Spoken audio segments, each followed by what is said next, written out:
صلي على النبي يا قمرايه في الكومنتات وتعالي نعمل وصفة تجنن. حلا بارد في الحر اللي احنا فيه ده، حاجة كده قمر ترطب على قلبنا وترطب على قلوب ولادنا. وبصي مش هتسليها في الحر ده، وحاجة بتكاليف بسيطة مش كتير والله. يلا كده بينا نشوف الطريقة ازاي، وحاجة في منتهى السهولة. قمر قمر قمر، تستاهل منك 1000 لايك يا قمرايه انت وهي. ويلا بينا نسمي الله ونصلي على الرسول ونشوف طريقة التحضير ازاي. هنا يا جماعة أنا معايا منجتين اتنين، واحدة قطعتها مكعبات أهو، والتانية هضربها بالهاند بلندر. ومعايا البايركس بتاعي، وجبت هنا اهو التوينكس بتاعي، جبت علبة يا جماعة أهو. هفتحها واروح رصاها في البايركس بتاعي أهو. هبتدي ارصها بقى كده اهوت جنب بعض، ادايرها لكم بس علشان تشوفوا انا برصها ازاي. هفتح بقى واحده واحده. طبعا التوينكي الزود بيبقى محشي كريمه، فانا مش هحط كريم شانتيه لاني هو اصلا محشي كريمه. انا كل اللي هعمله بجيل المانجا ومانجتين اتنين بس، مش اكتر ولا اقل. والمانجا بسم الله ما شاء الله ماليه السوق دلوقتي يا جماعه. تقدري تجيبوا هقولك كيلو او نص كيلو مانجتين اتنين. يعني الكيلو مثلا ب25 او ب20، هجيب النص كيلو ب10 جنيه. وعلبة توينكس من ديت كنت جايبها مش عارفه ب40 جنيه، ادي 50 جنيه بس. وكيس جيلي ب10 جنيه، ادي 60 جنيه. تعالوا شوفوا الطبق بقى دوت. والله والله يتباع بشيء وشويات بره. احنا هنعمله بطريقه سهله وجميله، وحاجه ترطب على قلوبنا في الحر ده.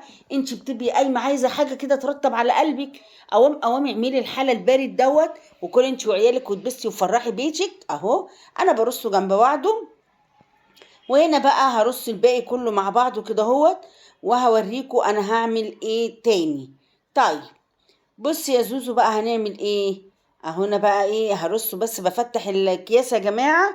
يلا قمريه شايفاكي اللي قاعده ومش حاطه اللايك بتاعي، حطيه وما تكسليش. العمليه كلها والله ما اتكلفت 60 جنيه، وهتعملي احلى حاله بارد لاولادك في الحر ده يرطب على قلوبكم. هكمل رص بقى ايه البايركس بتاعي كده اهو. اهو انا فكيت التوينكس كله وحطيته. وتعالوا هنا اهوت بقى المانجا اللي انا هضربها، حطيت عليها يا جماعه حبه جيلي مانجا اهو. اهو واروح ضرباها بالهاند بلندر، تضربيها في الخلاط اللي في متناول ايدك. انا هنا قلت سهله كده بالهاند بلندر هضربها، مش هتزوديها ميه ولا اي حاجه خالص، وهتشوفي التخن بتاعها هيبقى عامل ازاي. هو ده اللي انا عايزاه اهو بالهاند بلندر. وهطحنها كده اضربها كده اهو. ما عندكيش هاند بلندر بالخلاط يا جماعه، واديلها ضربتين كده. وما تزوديهاش ميه، ما تزوديهاش ميه ولا حتى سكر. انا مش عايزاها مسكره قوي، عشان التوينكس اصلا مسكر. الكيكه بتاعته مسكره والكريمه اللي فيه مسكره، فانا مش هحط سكر. والجيلي كمان بيبقى مسكر. خلاص انا خلصتها هنا اهو ضرب بقى كده اهوت. همسح الايد بتاعت الهاند بلندر. وبعد كده اهوت هتعملي ايه يا زوزو تاني. انا رصه بقى التوينكس اهو يا جماعه، ومحشي كريمه. هو في ناس بيعملوها بالكريم شانتيه، يحطوا المانجا وعليها طبق الكريم شانتيه. انا مش محتاجه علشان ما تبقاش دسمه قوي وتقدري تاكليها. بصوا المانجا تخينه ازاي يا جماعه، هو ده اللي انا عايزاه. انا مش عايزاها ازودها ميه. دول منجايه كبيره كده اهو عملتها ضربتها، ومنجايه كبيره عملتها مكعبات كده اهو. وهنا هفرد بقى المانجا بتاعتي اللي انا ضربتها اهو. وقلت لكم ما تزودهاش ميه، انا عايزاها تخينه وسميكه كده اهو. وحطيت عليها عشان تمسك نفسها حبه جيلي مانجا. خلاص. طيب هتعملي ايه يا زوزو تاني. بفضي بس بقيتي الطبق يا قلبي زوزو، ولايك وشير من ايدك الحلوه كتير كتير. ولو جديده معانا في القناه على راسي من فوق تنوريني بالاشتراك علشان يجيلك كل جديد من زوزو. هنا اهو بقى يا قلب اختك انت وهي هنعمل ايه. هنروح فردين المانجا المكعبات كده اهو على المانجا اللي احنا ضربناها اهو. اهو حاجه كده اللهم بارك، حاجه مغذيه ومفيده، وحاجه نضيفه عاملاها في بيتك. وانت لو بره هتيجي تطلبيها والله القطعه منها بتتباع بشيء وشويات. هنا هسويها بقى كده اهو. ومعايا بقى الجيلي المانجا يا جماعه، كوبايه ميه سخنه. واروح اركن بس ده على جنب. جبت كوبايه ميه سخنه كده اهو، واروح نازله بالايه كيس الجيلي بتاع المانجا، واقلبه كويس جدا. عايزه تحطي سكر حطي براحتك، بس انا استكفيت بالتوينكس اللي هو المسكر يا جماعه. والمانجا برضو يعني مش كانت مسكره، ما كانتش حادقه.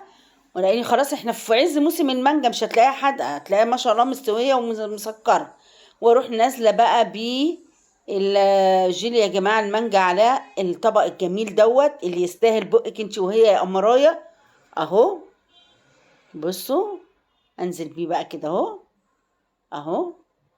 وخديه بقى على الديب فريزر او الفريزر من 2 ل3 ساعات، سيبيه واتفرجي على الجمال. بصوا اهو، بعد ما يتجمد كده ويتماسك في قلب الديب فريزر، هاجي بقى اجيبه لكم من الديب فريزر. هنا بقى هشيله في الديب فريزر 3 ساعات قعدته. وهنا يا جماعه انا جبته من الديب فريزر، بسم الله ما شاء الله اللهم بارك. طعم حكايه، الشكل حكايه. عايزه تزوقي بكريم شانتيه من فوق زوقي براحتك خالص، دي حريتك الشخصيه. وهنا هتعالوا علشان نقطع الحلا البارد ده اللي احنا عملناه. حاجة قمر اللهم بارك، وحاجة ترطب على قلبك في الحر ده، وحاجة لو جالك ضيوف هتشرفك قدام ضيوفك، كل واحد قطعة في طبق كده. تحفة بجد، كانت خطيرة، طعمها حلو جدا والله العظيم 3. جربي واعمليها على طريقة زوزو، هتدعي لي دعوة حلوة من قلبك، وهو ده اللي انا عايزاه. انا قلت لكم يا جماعة ان انا لما بعمل حاجة وتطلع حلوة انا عندي مصداقية، برفع لكم الفيديو. ما طلعتش حلوة خلاص انا ما برفعش الفيديو بتاعها. هنا بقطعها بقى كده خرط كده يا جماعه اهو. عايزه تقطعها اصغر من كده براحتك خالص، دي حريتك الشخصيه. وهنمسك بقى ايه اهو اول خرطه اهي. بصوا يا جماعه، بصوا القمر اللهم بارك اللهم بارك، تحفه تحفه تحفه. وبصوا التوينكس والكريمه اللي في الوسط، حاجه كده بجد عظمه، حاجه استاهل منك 1000 لايك عليها، بجد تحفه يا جماعه. اعمليها وجربيها، هتدعي لي دعوه حلوه من قلبك، هترطبي على قلبك انت وولادك في الحر الصيف الجامد اللي احنا فيه ده. بدل ما تنزلي تروحي مثلا تشتريها بشيء وشويات، لا بصوا الجمال. الجمال عدى الخيال يا جماعة، هي بتتكلم عن نفسها. طعم حكاية والشكل حكاية، واستاهل منك 1000 لايك يا قمراية. يلا يا قلب اختك انت، وهي ما تبخليش عليا باللايك، وحطي لي اللايك بتاعي. ولو جديدة معانا في القناة فعلي زر الجرس. بجد لو قدامك الطبق ده تعملي فيه ايه؟ انا عن نفسي هاكله هم المم، تحفة. وما تكتريش السكر، كفاية استكفي بالتوينكس اللي هو الكيك يا جماعة المسكر. بجد كانت تحفة اللهم بارك، حاجة في منتهى الجمال. يلا اعمليها ورتبي على قلبك، والسلام عليكم ورحمة الله وبركاته.